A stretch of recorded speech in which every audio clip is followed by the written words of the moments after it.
At the beginning, we see our main protagonist, whose name is Yagiri, currently on a school trip riding the coach, but he has fallen asleep. While sleeping, Yagiri is in a dream about his past, where we see a younger version of himself, walking in a corridor of a secret underground facility, where he was raised as a smelly lab rat. Just like the bitch from Stranger Things. We see bullets flying in all directions, but my bro is like Neo from the Matrix, and doesn't give a single shit about these bullets. And he starts calling out to his foster caretaker, who he calls his mother. She is known as Miss Asaka, and Yagiri is super mad right now, as someone has taken his mother hostage while pointing a gun. At this moment, his mom gets worried and tells Yagiri to stay back, while saying she's sorry to the boy. At this moment, the person with the gun starts to make fun of the 11-looking Stranger Things nerd, and tells him he's nothing but a worthless little orphan, who has nothing left now. And just before the thug pulls the trigger, suddenly Yagiri looks at the culprit's disgusting ugly face, and uses a special instant death ability, which eliminated the thug's life without Yagiri even touching him at all. This shocks his mother Miss Asaka, and just then the anime switches scenes back to the bus journey. And here a girl named Tomochika Donunura is shouting at Yagiri and tells him to wake the f*** up, as the bus they are riding is currently being isekai'd off into a strange world. But Yagiri still fails to wake up. Moments after, Yagiri finally awakens, and asks Tomochika what the hell happened while he was asleep. And she yells in his face again and asks Yagiri how he was just sleeping through one of the most tragic events in human history. And right then, Yagiri realizes that he's in a different universe, as some crazy dragon-type thing is currently attacking their school bus, and many of the students have already been eliminated by the mythical creature. And Tomochika tells him that the wyvern or dragon thing is ridiculously powerful, and ever since they reincarnated it has been taking out students one by one. After that, Yagiri finds whatever he can to scare the creature away, so he picks up a random microphone and dashes it at the creature. But obviously it didn't do jack shit to the wyvern, and it only made the dragon get extremely mad at Yagiri and was about to end their whole isekai careers in seconds, as it charges up a fireball in its mouth, all while Tomochika hugs onto Yagiri for dear life, squeezing her melons against his body. But just as it was going to blast them like Daenerys Stormborn,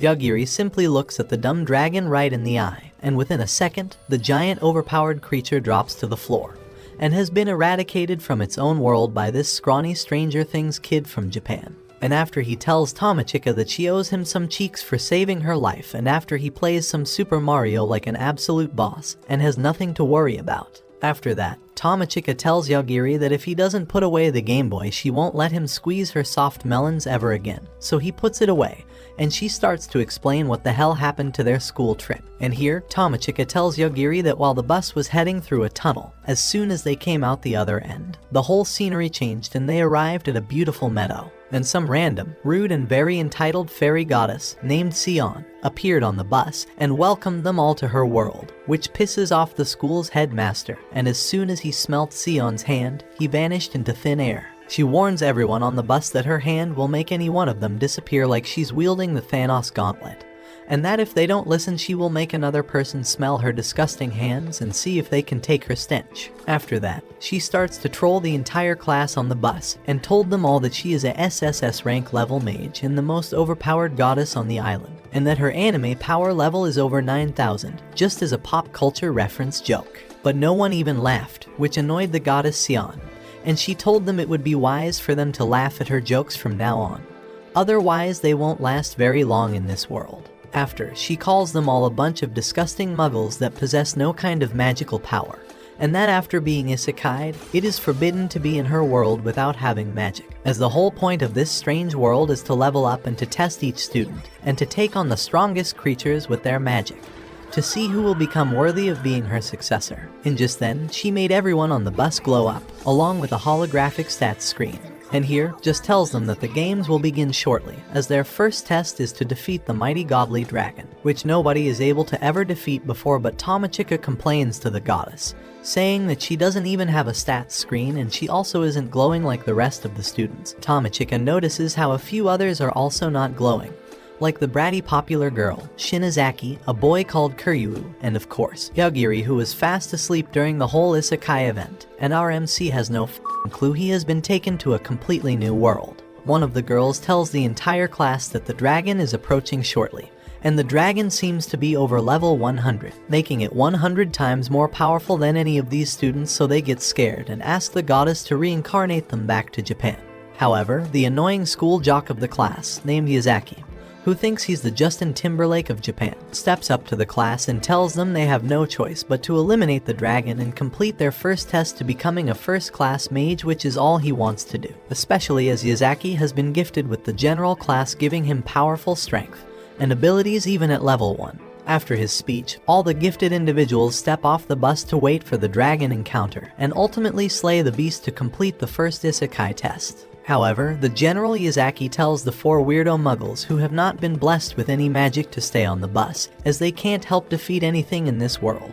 And he blocks off the door to the bus, and all the other students who are gifted make their way to the forest and wait for the overpowered dragon to arrive. At this moment, the dragon appears, but as we know, Yagiri uses his insanely unfair cheat skill, which lets him basically one-punch man anything using only his eyes, making him more OP than Saitama himself. After seeing the beast fall to the ground like a Wiki-rank peasant, Tamachika asks Yagiri if it was him who killed the dragon like that, without even touching it. But he denies this, and said that he had nothing to do with it, and tells Tamachika that he doesn't even have any magical power, as he's a lonely loser nerd. So how could a guy like him defeat a dragon boss? And just then, she remembers how Yagiri is the most worthless student who just sleeps all day, so what he is saying must be true. When the two of them step off the bus, they notice something flying in the air above, and it turns out to be their classmates, who came back to see if the dragon had eliminated the students with no magic. But to their surprise, the dragon was dead already, and they spot the bratty and annoying Tamachika and the sleepy-head Yagiri down below.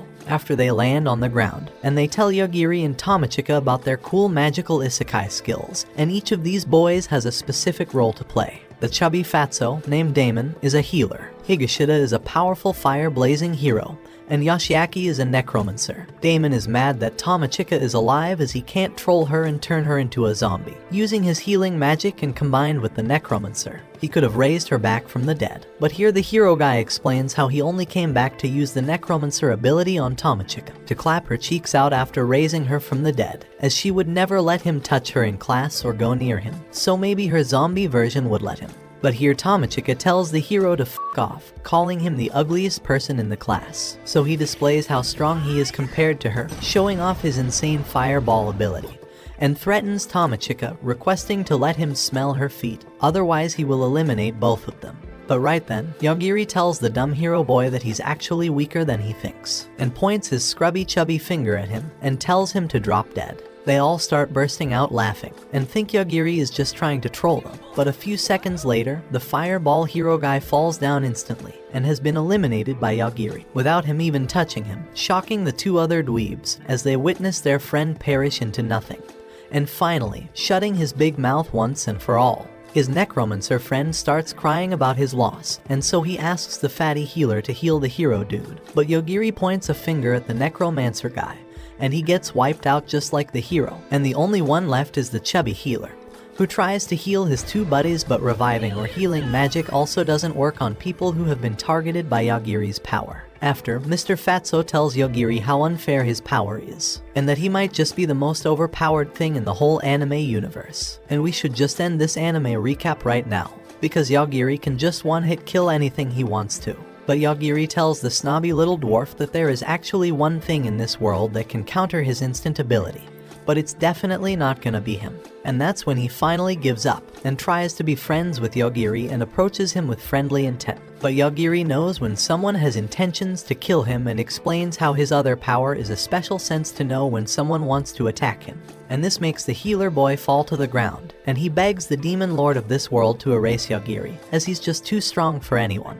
After, Yagiri asks the little salad dodger nerd why he's so excited about this, and what a demon lord even is. And that's when the healer tells Yagiri that this is not the first time he was reincarnated into this world. And he explains how not long ago, he and his 2 other friends were summoned here to the kingdom of a man to defeat the demon king, but they failed, so that's why they are sent back here again. But Yagiri has already eliminated his entire crew, so they are all doomed. However, Yagiri doesn't believe him, as he never saw him and the others missing any school days.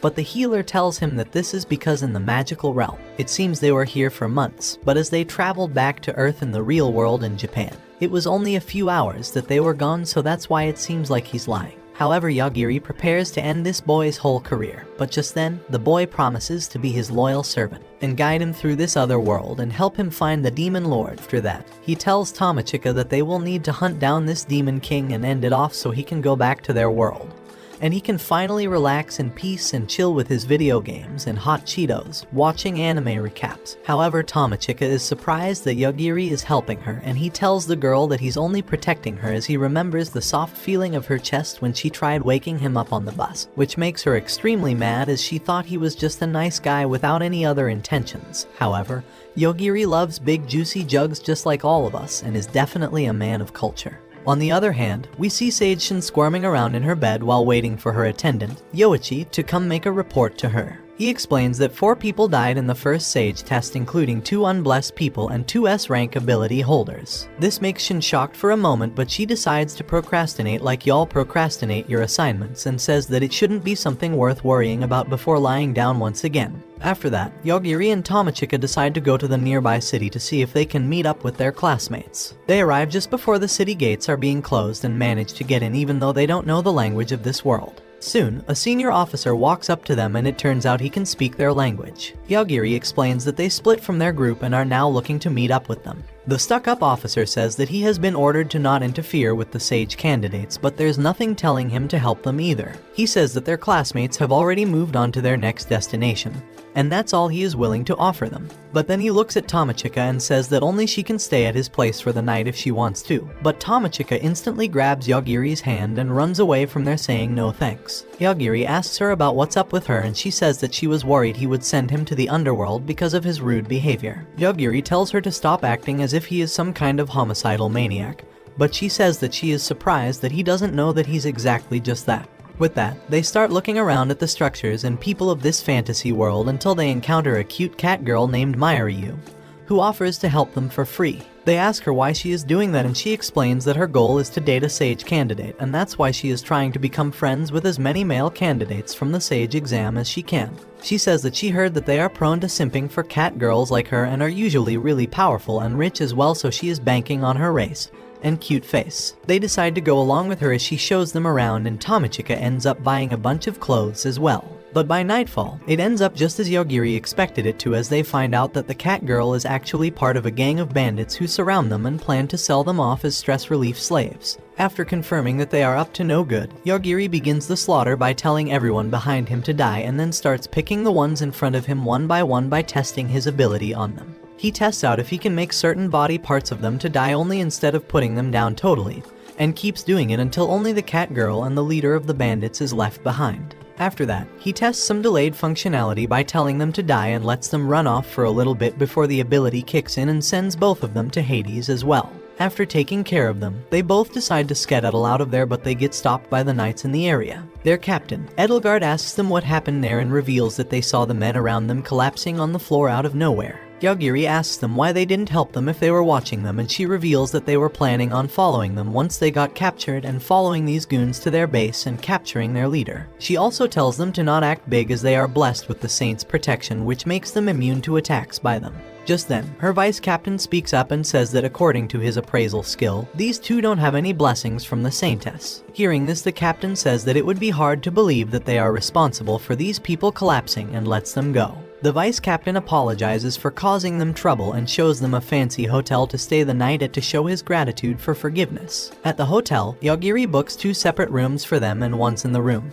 Tomochika wonders if Yagiri is interested in her romantically. Just then, she feels a cool breeze and looks up to find a fat floating ghost in the air. At first, this shocks Tomochika, but then she takes a close look at the ghost's face and wonders if she is her elder sister. But the ghost speaks up and says that she is called Makamoko, wife of the Danara School's founder's son and the distant ancestor of Tomochika. She further adds that she is her guardian spirit and is tasked with the duty of the restoration of the Danara School's dynasty. Tomochika asks why she didn't show herself earlier, to which Makamoko replies that she was afraid of Yagiri as she might have gotten obliterated if he got shocked and decided to get rid of her accidentally. She then asks Tomochika to explain her existence to Yagiri the next day so she can show herself without worrying, and then tells her that she will protect her from supernatural threats and that she is the one who protected her from getting that blessing from the Saintess as well, because once you accept it, you become a puppet to her. She further adds that her wish is for Tomochika to return to her real world, and to make that happen, she will pass on the secret techniques and abilities of her family to her so she can fight on her own as well.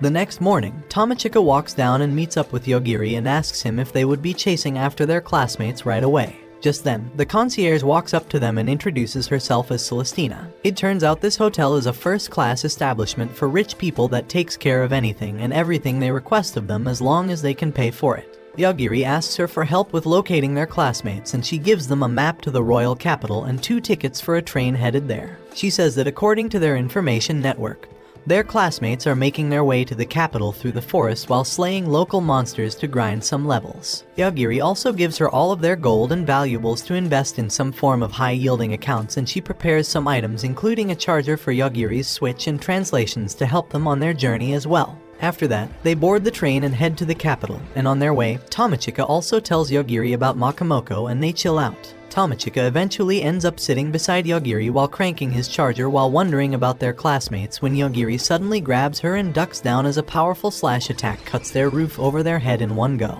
The train conductor tells everyone to calm down and to make their way to safety as they spot a robotic alien called Aggressor who is invading their world, fighting a sage named Santaru.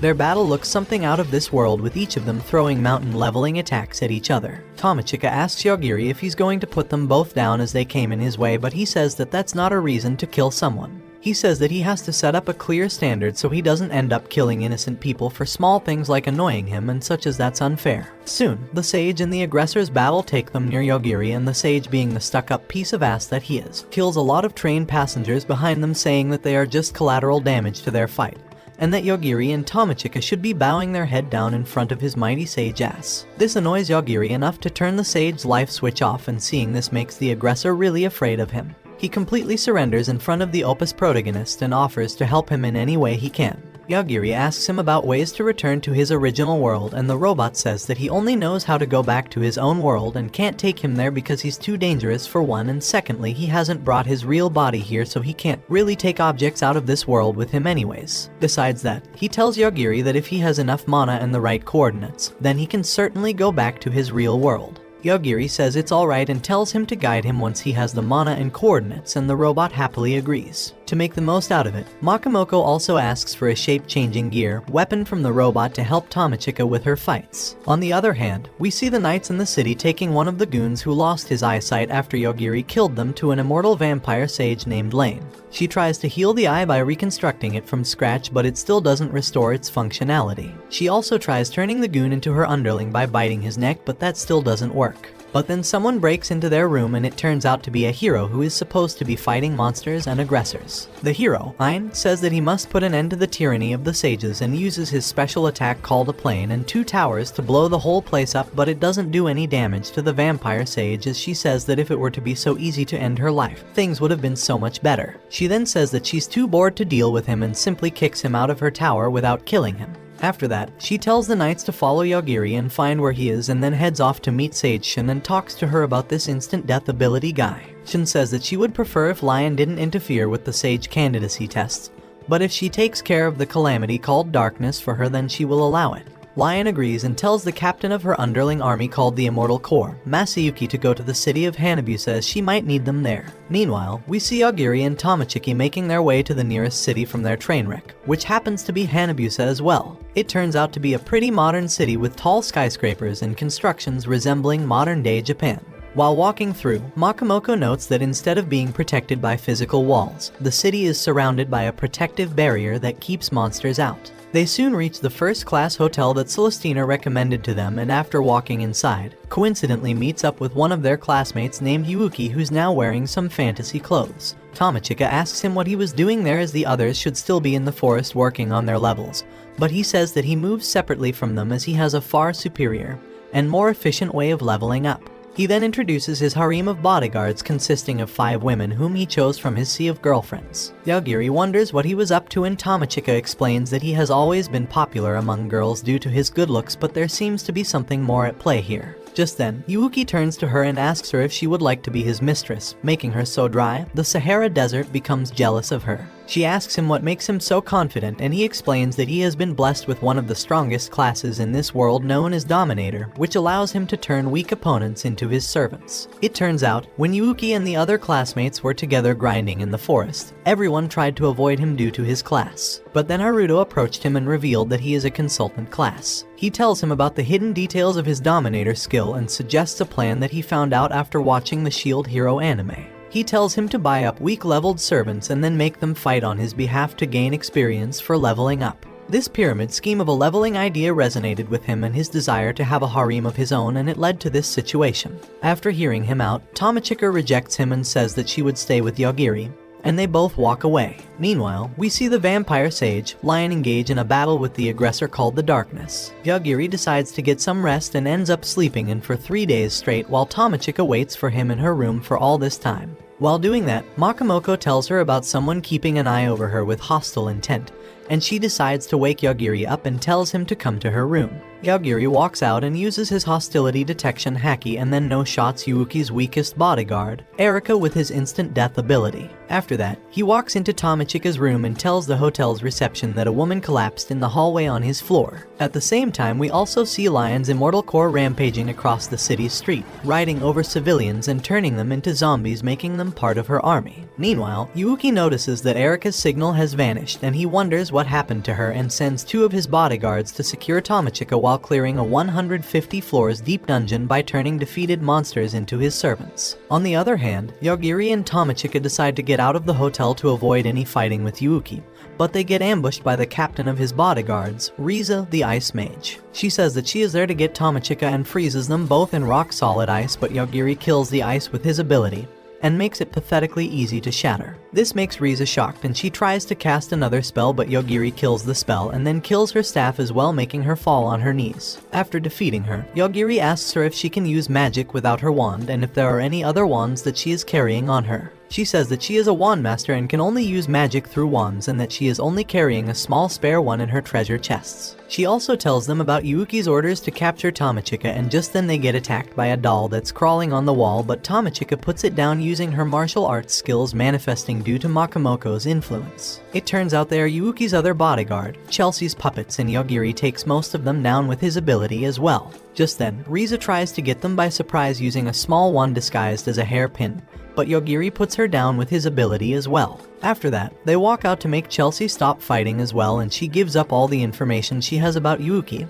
and his plan. Seeing Riza and Chelsea getting defeated, Yuuki decides to lure them out using a fleet of cockroaches that he controls using his Dominator class ability, and makes them attack the couple, but Yagiri uses his Wi-Fi observation haki to locate him and puts him down in the dungeon. On the other hand, we see Yuuki's remaining bodyguards, Euphemia and Stephanie, wondering what they should do as they are now free from his contract. Stephanie decides to stay by his side and cry for a while Euphemia makes her way out of the dungeon and wonders why the entrance has so much light coming in. After walking out, she finds herself in a desert and then turns around to see the darkness engulfing the city and leaving only sand in its trail. She also finds Lion flying in the sky as she says that her attacks don't work on the formless darkness, and that there is nothing that she can do now to stop it. She flies down and casts a charm spell on her and turns her into her servant and makes her tell her everything she knows. Meanwhile, Yagiri and Tomochika make their way out of the hotel and wonder what was happening outside as everyone around them has turned into a zombie and someone is shouting on the speaker that the zombie party is about to begin.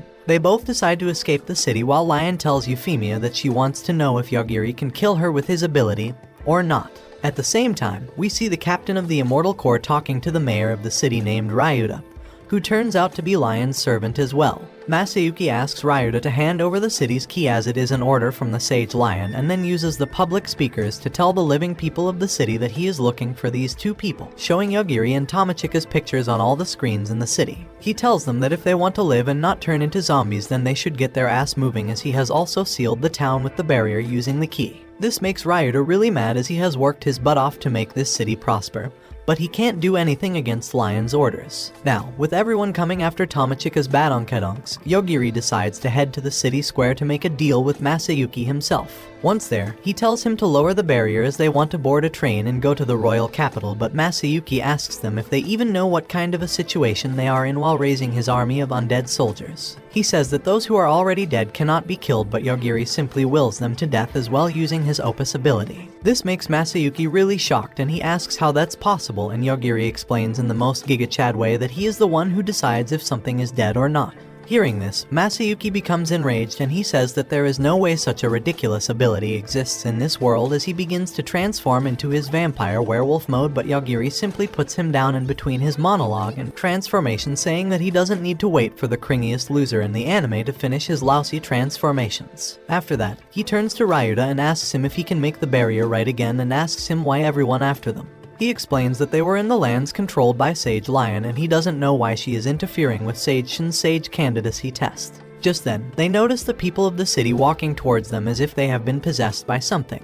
Makamoko says that it looks like they are being controlled using some sort of spiritual link, and Ryuta says that if that's the case, he should be able to protect them using the city's barrier, but to his horror, the barrier doesn't work and it looks like Lion is interfering with it herself. With this, the civilians start attacking Yogiri and start falling down around him like dead moths as his ability automatically sends them to the underworld. Yogiri notices how seeing them die is pretty tough for the mayor and tells him to get close to him unless he wants to get hurt by them.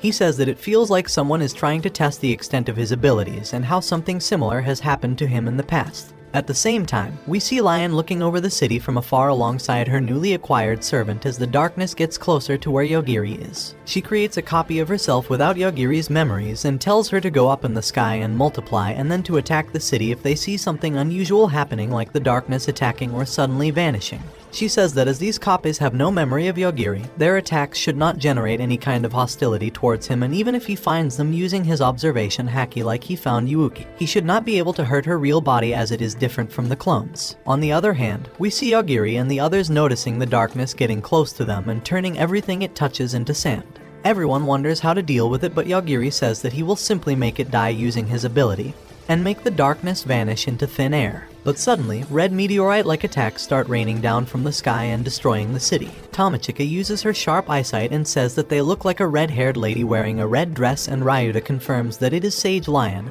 and wonders why she is doing this and loses all respect for her. They wonder how to deal with this attack now as Yogiri says that they are too fast for him to see to use his ability, and they also don't have any hostility that he can trace. Just if they could get her to aim at him directly, he would be able to attack her back with his ability, and Ryuta suggests that they head to the open park area, which is most likely going to be attacked next according to the data he has been analyzing thanks to his bird's eye view skill that he got from being a mayor. He then teleports them to the park using his authority as the mayor of the city and vanishes away moments before Lion's copy attacks them. Tomochika manages to spot it just in time for Yogiri to locate her and put her down using his ability. Tomochika also defends them against the blast using Makamoko's powers and the shape-shifting material they got from the giant robot aggressor. On the other hand, we see Lion talking to Euphemia as she reveals that all of her puppets were defeated using Yogiri's ability. She says that now she just needed to create puppets with different memories so he can't target them all at once, but to her surprise, her real body gets killed in her home, which leads to her total demise. But before falling down, she feels relieved as it will be her way of getting a new life using one of her experimental bodies that she created biologically without any memories of her. Just then, we see a young pink-haired girl waking up in a coffin somewhere in a mansion as it picks up a projection stone that has the last message of Lion recorded in it. The message tells her who she is and how she wants her to live her own life and how she doesn't have any of her memories to prevent getting affected by Yogiri's ability. Back in the town, we see Yogiri and Tomochika returning to Ryuta as they reveal that they defeated the sage and ask him if it bothers him at all. Ryuta says that he has no respect for someone who harmed his precious civilians and gives them a military-grade car to travel to the royal capital. In the car, Tomochika asks Yogiri if he shouldn't be the one driving, but he says that he always ends up crashing the car while playing racing games, which makes Tomochika take up the steering herself. Makamoko says that she should be able to drive and operate all sorts of vehicles and weapons thanks to her innate talent as the heir to the Danara school, which makes no sense to her, but she simply goes along with it. While all of this is happening, we get to see a small glimpse of what the other sage candidates are up to in the forest. The samurai class candidate named Ryako finishes her monster slaying for the day and heads back to her camp where she finds the American ninja class student, Carol, holding her phone in her hands. She asks her what she was doing in her camp with her phone, and she explains that she found it lost in the woods and was here to return it. She also reveals that she took the liberty of going through her applications to see what they were using to track Yagiri. It turns out they are both government spies from Japan and America respectively who joined Yagiri's class to keep an eye on him. The Americans have been using a satellite to keep an eye over him in the real world, but it has no use in this world. That's why Carol was looking at what the Japanese use, as they are the ones with the physical custody of him. Ryoko opens up her application, and to her horror an alert shows up saying that the first door of Alpha Omega is opening up. On the other side of the map, we see Tomochika driving like a panicked duck as she makes life-saving turns around the crazy mountain path to reach the capital. She eventually comes across a giant boulder in their way and decides to stop while looking at Yagiri, who is somehow sound asleep even with all of her screaming and this crazy ride. Just then, we get to see what Yagiri is dreaming about as we dive into a flashback from his childhood, when this office lady first met him and gave him his name, Yagiri, and taught him how to shake hands with other people. This lady is called Asaka Takatu and sees her signing an agreement form while giving an interview for a special job. The agreement says that she won't complain even if she dies during the course of her term. At first, she decides to walk away instead of signing her soul to the devil, but the interviewer, Yukio, manages to convince her by telling her that she would get retirement benefits if she agrees to it. After signing the agreement, she asks if they are some kind of super secret evil organization or something, but the scientists say that they are a respectable association who conduct special human experiments for the betterment of their society. He then tells her that her job is to babysit a monster. She asks him what it was like, but Yukio says that he has never seen it himself and all he knows is that it can kill anyone just by thinking. Its code name is Alpha Omega, and they reckon that by providing modern education and basic humanity to it, they might be able to prevent it from exterminating all life forms from the face of the planet. He tells her that she has her teacher's license, so she is just the right person for this. He then takes her to an underground chamber and tells her that he can't go beyond this line and that everything she might want to know about regarding this job is written in this manual before skedaddling out of there. After getting everything she needs, she walks into the chamber and opens up the massive vault gate with her card key and finds out that she is in some kind of artificially created facility with a natural-looking sky and a background scenery as well. She looks at the manual to find the house where this monster is supposed to be living, and after going inside, she only finds a young kid sitting in the living room. This makes her really angry, and she says that it's ridiculous to lock a kid in a place like this. She takes him out and tells him to play with the tadpoles or something, but the kid notices a shadow demon behind her and kills it using his powers. He tells her that these things sometimes come there to attack him, but they are nothing to worry about.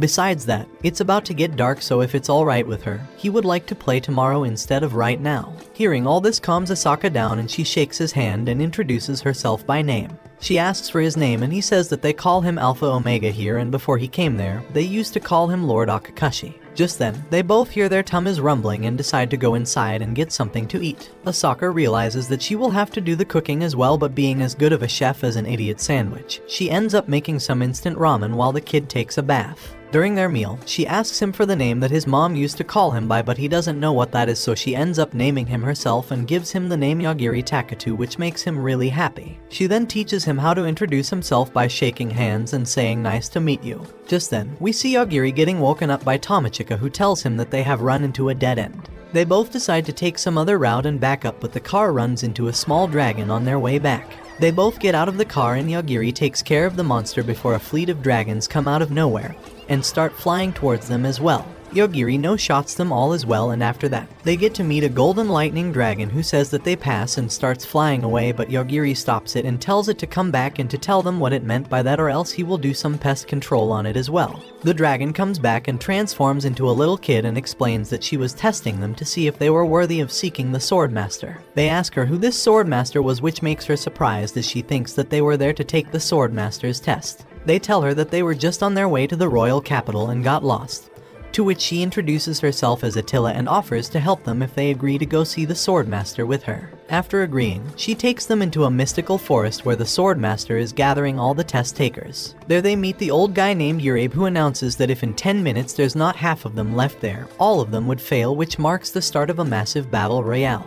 The first one to get sliced and diced is this unlucky loser, followed by a bunch of others, including a shady group of magicians that Yagiri sends to hell with his ability. They both also get defended by a righteous knight named Rick and manage to save the beta loser who got cut in half named Lionel thanks to a special stone called the Apology Stone that gives him random powers and buffs. After that, they all head to the next destination of the test, and Lionel also explains that he got these stones from a goddess to make up for the bad luck he is suffering from.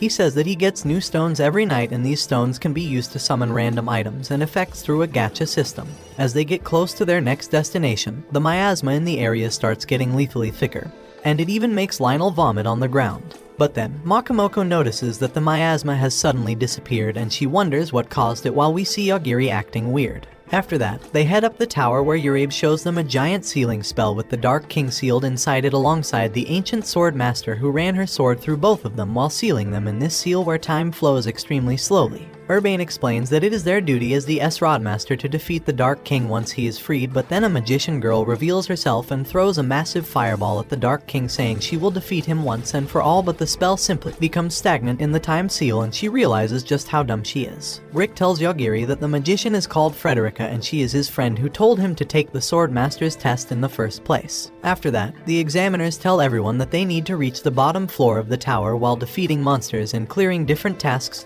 to earn points. They need to earn 100 points within the next 24 hours and make it to the bottom of the tower as well to clear the test. Meanwhile, Tamachika looks down at the Dark King and asks Yagiri if he can kill him as well or not, and Yagiri tells her something which makes her really shocked. After hearing him out, they both decide to hurry down the tower and join up with Rick and Lionel and make their way down. Thanks to everyone ahead of them, they get to walk through without worrying about a lot of monsters and traps, but Lionel still manages to get himself killed from an arrow trap. His apology stones help him through it all as usual, and they even run into one of the Knights of the Divine King named Teresa, who is supposed to be Urabe's subordinate, but she has turned rogue after killing one too many people during the test, and is now on a killing spree. Rick struggles against her for a bit, and it looks like they are going to show us an epic battle, but Yagiri puts a stop to all of this using his ability, and tells everyone to hurry on. After that, they reach the 98th floor, which turns out to be a safe zone with lots of rooms for the participants to rest in as well. They all decide to go their own ways from here. Rick decides to walk forward.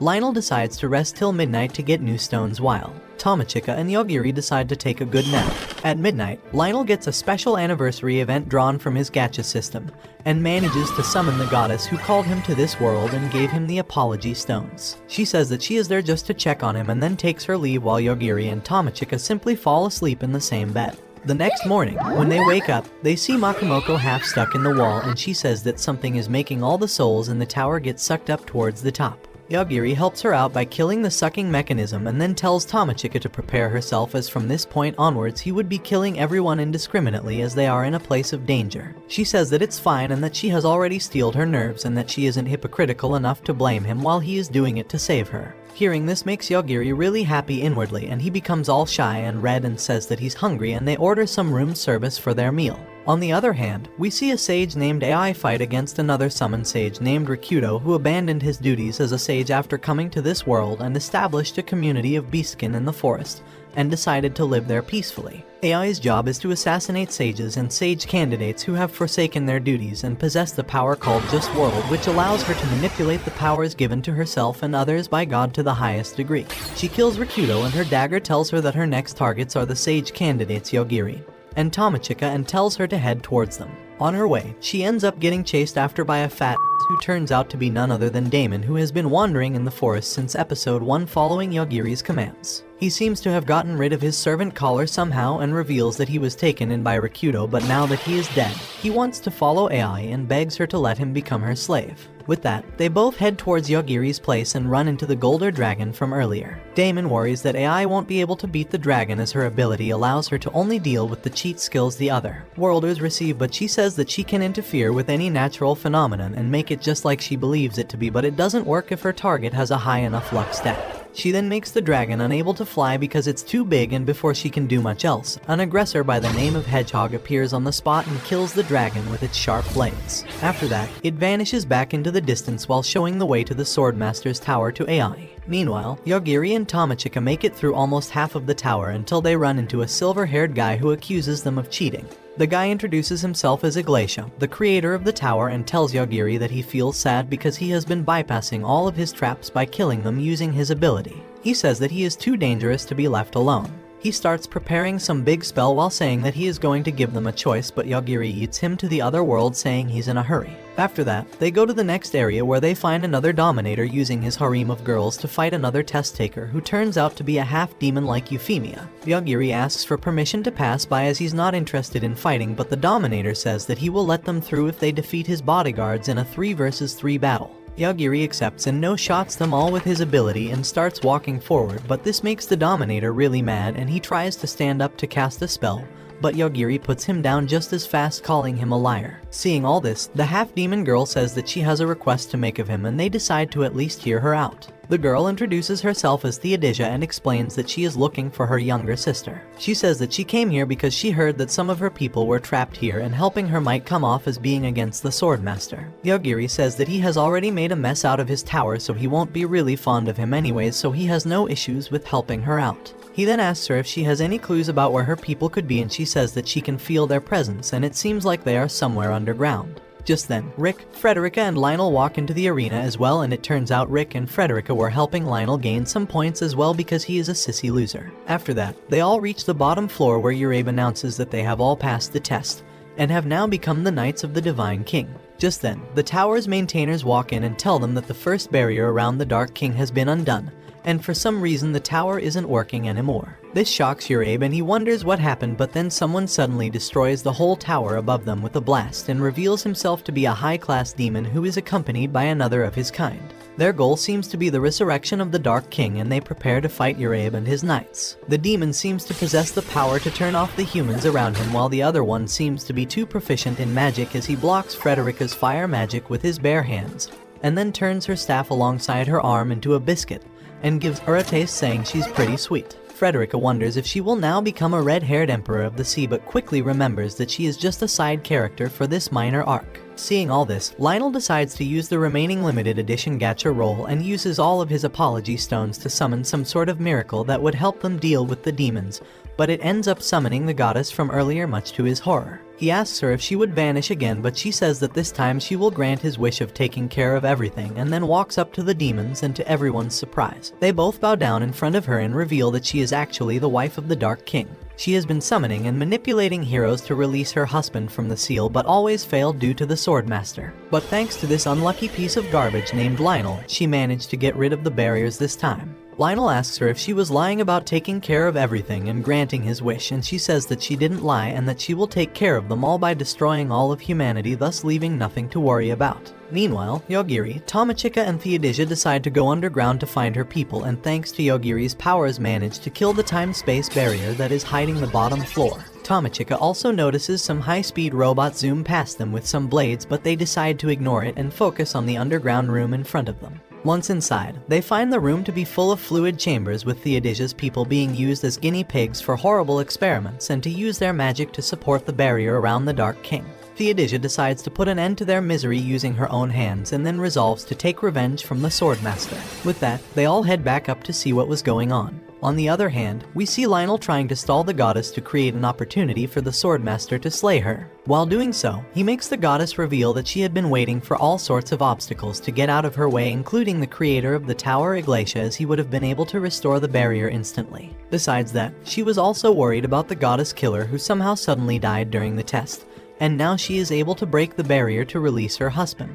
With that, she destroys the barrier's core and releases the Divine King and the Dark King from their time seal, but to everyone's surprise, the Dark King simply falls down into the river with his dead ass and drowns away. They all wonder how this could have happened, while we find out that it was Yagiri's doing and that he accidentally killed the Dark King in response to the high-density miasma in the region that was about to harm him. Just then, Theodisia takes advantage of all the confusion and slices the Swordmaster in half and takes her revenge. This makes Rick and the others really surprised, and they wonder if she is an enemy. At the same time, the high-speed robotic aggressor, Hedgehog, also appears in the battle zone and assassinates the goddess and zooms away.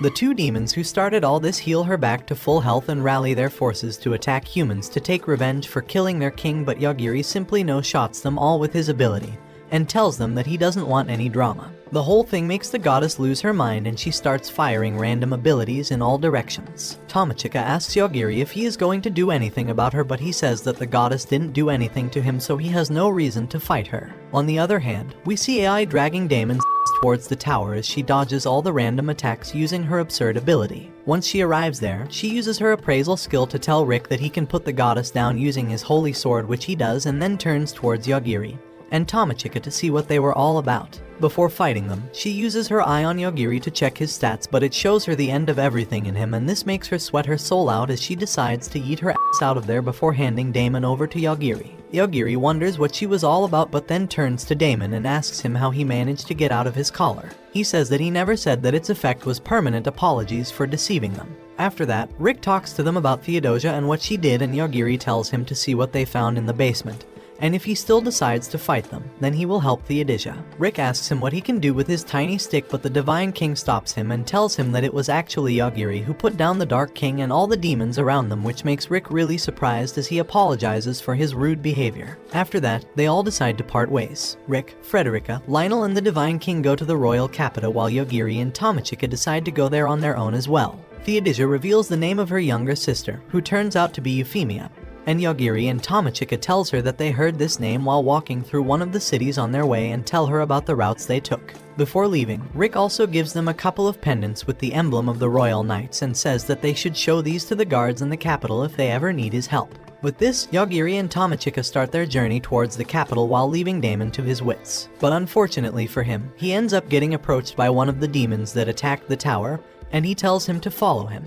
While all of this is happening, we see Shin sipping on some sweet tea as her knight reports to her about AI and Yagiri. She says that she shouldn't interfere with the sage candidates and decides to summon someone from Yagiri's world to ask them about him. The summoned guy turns out to be one of the Japanese scientists who were keeping a watch over him, and when he finds out that she is the one who made Alpha Omega disappear from their world, he calls her a savior and thanks her. But then, he notices a warning on his device which says that as a sea-level employee, he is not allowed to be this close to Alpha Omega, and it makes him self-destruct into a pile of pizza sauce right in front of the sage. On the other side of the map, back to where the bus was attacked by the dragon, we see Ayaka suddenly gaining consciousness as she gets brought back to life by some form of sentient chat PT. The AI tells her that she needs to acquire a huge amount of nutritions to initiate her recovery, or else she would end up dead in 30 minutes. Ayaka decides to munch on some delicious rotten dragon ass, and let's talk more about that in the comments. Meanwhile, Yagiri and Tamachika arrive at the royal capital and get stopped by the royal knights, who tell them to get out of their car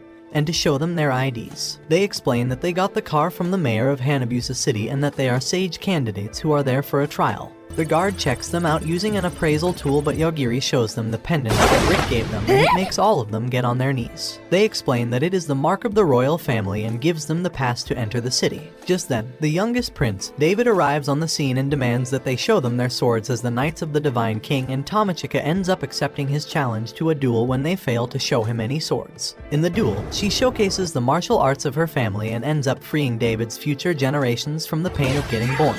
Getting hit in his precious eggs turns David into a gentleman as he offers to give them a tour of the city and explains how the city walls were created thousands of years ago by the great sage, Iglesia, the same guy who created that tower. He also tells them that the royal capital is built upon an underground barrier that seals a Dark Lord, much like the Tower of the Swordmaster, which surprises Yagiri and Tamachika as they didn't expect there to be more than one Dark Lord. After that, Yagiri asks Tamachika if they will forgive their classmates or should they take revenge from them, and Tamachika decides to first meet them and see what kind of attitude they take up with them. With that, they join their classmates at the royal palace as they all meet the king. The three perverts from the class, known now as the three pervy beta lords, decide to exert their dominance by revealing that one of them has the ability to stop time as he approaches the king and acts rudely towards him, but the king cuts of his fingers and reveals that their powers get significantly weak if they try to fight anyone related to the royal family, and that they have been granted the protection of the sages. After that, he sits back down on his throne and says that to become sages, they must accomplish a great achievement in 1 month or else they will all fail.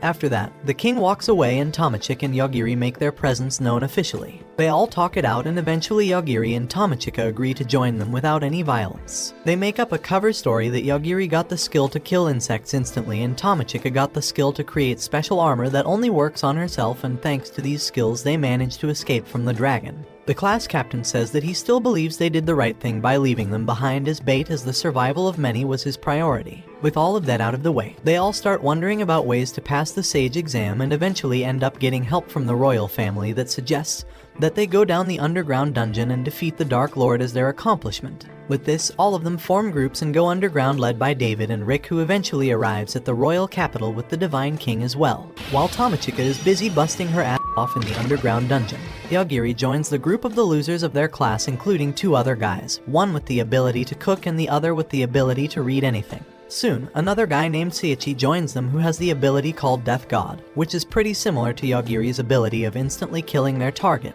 but it is an inferior version of Yagiri's power. The guy sits down in front of Yagiri and reveals that he is with the cult, which is yet another organization which hails him as the god of death and is also the one that refers to him as Lord Akakashi. The guys say that he had been keeping an eye on him using his mechanical eye, but it has stopped working since they came to this world, and then walks away saying that he will be happy to serve him if he needs his help.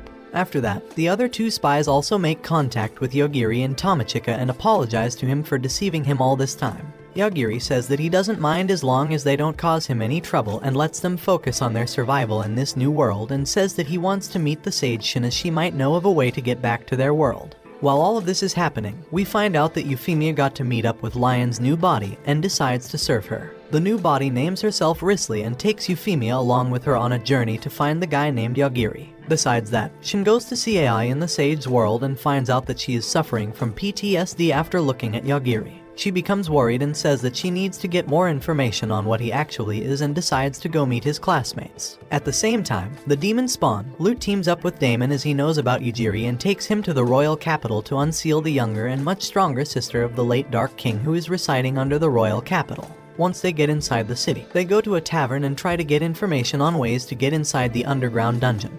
But then they see the three pervy idiots there, and Damon says that he has to avoid getting found out by them or it will be troublesome for him. Just then, Ayaka suddenly flies into the tavern and starts beating one of the idiots until he's turned into tomato sauce. She tells the other two to go back and tell everyone that she will not forgive them and that she would take her revenge in front of them for leaving her behind as bait. Seeing all this makes Damon really worried as well, but then Shin appears in front of them and she asks Damon about Yujiri. He says that he doesn't know much about him but gets the information about the entrance to the underground dungeon from her. Shin says that it will be fun to watch what they do and then walks back to her sage world. There, at night, while talking to her servant, she gets an unexpected guest who turns out to be Haruto, the analyst from the Sage candidates. He tells Shin that he found his way to her room using his problem-solving skills and then requests her to extend the deadline on their exam. Shin says that she will consider it in exchange for him taking care of Yujiri, to which he smiles and agrees. After this, Haruto goes back and hires an assassin with the Sage and Spirit's powers and tells him to kill Yagiri. On the other hand, the other Sage candidates become worried for their life as they fear Ayaka coming after them.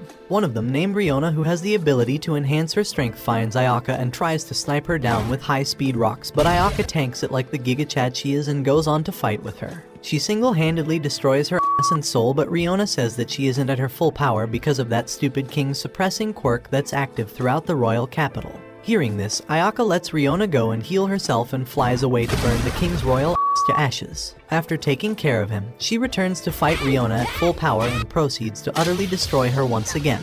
The next night, she fights the cook loser, who somehow manages to actually give her an actual fight as he extrapolates his power by assuming her to be an ingredient, and then using his chef status to fight her using a kitchen knife and a shadow clone jutsu, saying that it is an essential skill for a cook as they often need many hands to keep the kitchen moving. But even after all of this, Ayaka ends up making a roasted barbecue out of him using her draconic flames. Meanwhile, we find out that the reader guy actually has the ability to see the future, which writes itself in his notebook as soon as he makes a choice. While all of this is happening, Damon and Lute go down to the underground dungeon and find out that the Dark King's sister managed to break the seal on her own but decided to stay there to avoid making her brother mad. She suffers from a severe brother complex and loves him a lot, which makes her be good to Lute and Damon as well when they bring her brother's key to her. But when Lute tells her that her brother is dead and who did it, it makes her really mad, and she takes both his arms and says that she will revive her brother and starts engulfing everything around her using her spell. On the other hand, we see Shin arriving in the dining hall to meet the Sage candidates after Haruto gets an extension from her. She tells everyone that she is not happy with how the Sage exam is turning out and thinks that it is too easy, so she wants them all to fight each other until only one of them is left. and that person would be the only one to become the sage. This marks the beginning of the battle royal as the death god ability guy tries to use it on Shin, but she says that it doesn't work on her as she completely heals herself with a level up and then knocks him out with a flick from her fingers. Meanwhile, Yogiri is chilling outside and he notices David sleepwalking as if he is under some kind of spell, and watches him jump into a ravine. He tries to help him and ends up falling down with him. Underground, the Dark King's sister named Mana turns into her liquid mana form and starts taking over everything in her sight as she starts gushing out of the royal capital with extreme force. While falling down, Yujiri saves himself and David by killing their momentum using his ability, and then meets up with Damon, who is running away from Mana for his life as well. They all end up catching an elevator that takes them back up, and once there, Yujiri goes to meet up with Tomochika to find out what was happening. She tells him about the battle royal and they end up fighting a bunch of their classmates as well. Meanwhile, Ayaka decides that it is a great day to take her revenge and joins the battle royal as well. She ends up fighting a girl who has the power to summon all sorts of modern weapons, and when she starts losing the battle, she summons a nuclear bomb like a sore loser and drops it on Ayaka. The explosion destroys everything around it and also takes Yujiri and the others in its effect, but Yujiri saves them all by killing the laws of physics, because why not? Ayaka manages to survive the explosion by giving up her human form and permanently transforms into her dragon form. Once healed up, she decides to make sure that everyone is dead and finds Yujiri and the others alive in the middle of a flaming zone. The Chak PT in her brain starts speaking up, and it turns out that it's a technology from the future specifically developed to counter the instant death ability of Yujiri by becoming undetectable by him. This effect works to a certain extent, but Yujiri simply kills Ayaka as well when he sees the massive dragon approaching them. After that, Shin arrives in front of them and says that she had been wanting to talk to Yujiri as she heard that he is going to wipe her out. Just then, Yujiri uses his ability to kill one of her ankles and then starts off by killing her fingers and shows her who is the real boss there. He then asks her to tell him about ways to get back to their old world, but she simply teleports back to her sage world and tries to heal herself. All of her attempts fail and it makes her worried, but then Yujiri starts killing more of her parts and even starts attacking her beloved servant, Yuichi. This makes Shin give up and she comes back to him and explains that there is no way for them to return as the link between their worlds has already vanished. Hearing this, Yujiri tells her to tell him about their old world's coordinates and also asks her for ways to gather the necessary mana. She takes out a philosopher's stone out of her chest and says that it is the source of immortality for the sages and should be enough to power their journey if they collect enough of them. All the sages have them, but the stone loses its power if a sage dies. Hearing this, Yujiri decides to let her leave and goes back to the royal palace with Tomochika, Damon, and the two spies including Prince David. Once they are gone, Mana materializes herself in front of Shin and captures her using her powers and absorbs her in herself while calling her a pathetic loser of a saint. Shin tells her to remember the name of the person who will kill her while referring to Yujiri before drowning in her. On the other hand, Yujiri and the others walk into the castle and find the Archbishop blabbering something about starting his villain arc and being happy about the awakening of Mana, but Yujiri shuts him up with his ability because he's too annoying.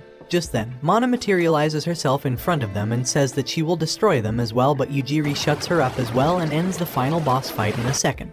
With the kingdom now saved, David flies out of the castle on a ship with the spies, while Yujiri follows behind by clinging to Tomochika, who glides down like a sexy Batwoman. Once out, they notice that Damon has escaped yet again, and Yujiri says that it's fine as he didn't like his face to be around anyways. After that, he says that he will now go look for the other Philosopher's Stone so he and Tomochika can return to their world, and says that he would split up from the rest of them. The spies agree to walk their own ways as well and decide to go along with David. At the same time, a couple of aggressors fly down into the capital to see Mana's destruction and find a hurt Haruto in the mess. They decide to take him with them and fly away. While all of this happened in the royal capital, we get to see a little bit of Theodosia, who ended up meeting again with her sister while saving some of her people from slave traders. There she joins her and Risley and starts heading towards the royal capital because the little pink-haired girl wants to meet Yujiri. They arrive just in time to see Yujiri and Tomochika deciding to go out and look for the other Philosopher's Stones. Seeing them, Risley jumps out and hugs Yujiri and says that she wants him to marry her while offering him her Philosopher's Stone. Yujiri wonders what all this was about, and Theodosia fills him in on how Risley is obsessed with him because she learned about him from her old self after waking up. With that, they all get inside Risley's carriage and ride away towards their next destination while Yujiri decides to take a nap. Meanwhile, we see the Divine King watching over the capital from a tower as she wonders how someone could defeat Mana so easily and decides that it is too dangerous to let someone like Yujiri roam around the world like this and starts following him. And that's how Season 1 of my instant death ability is so overpowered comes to an end.